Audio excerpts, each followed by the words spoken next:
ভাইরে ভাই, আসি বড় মুশকিলে। বলেন কি? এবং টেনশনও আছি না। আশেপাশে যা চলতে আছে কিনা, এটা আবার কোনাইন দেখি ডাক্কে বয় কম যায় না। তোর মাথা নষ্ট। যাই হোক, এখন আমরা মেসির স্ত্রীর সাথে একটু পরিচিত হয়ে আসি। বলেন কি? মেসি আমার জামাই লাগে, মেসি আমার জামাই লাগে।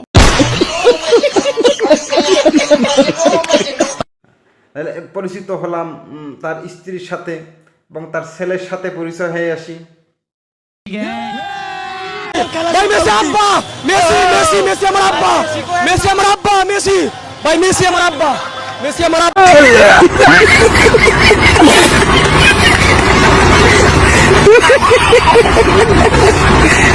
এবার তার মেয়ের সাথে পরিচয় হয়ে আসি।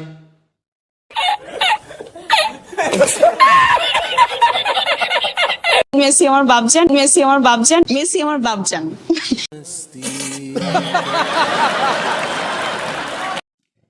এখন কথা তো ওটা না, কথা হইছে মেসি এই কামটা করলে কবে, করলে কবে।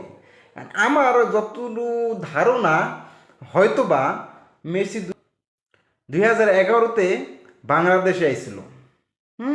বাংলাদেশে আসার পরে তো ওই টাইমে মনে হয় ঘটনার গড়াই থুই গেছে।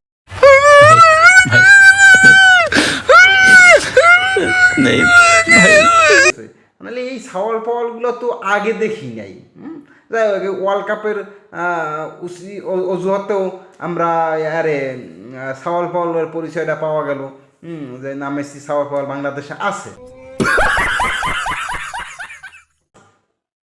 তারপরে আবার আর একটা জিনিস দেখলাম, মেসি যে বুড়ো হয়ে গেছে। এত মেসি বুড়ো হয়ে গেছে, মেসির এত পাওয়ার আসছে কোথা থেকে?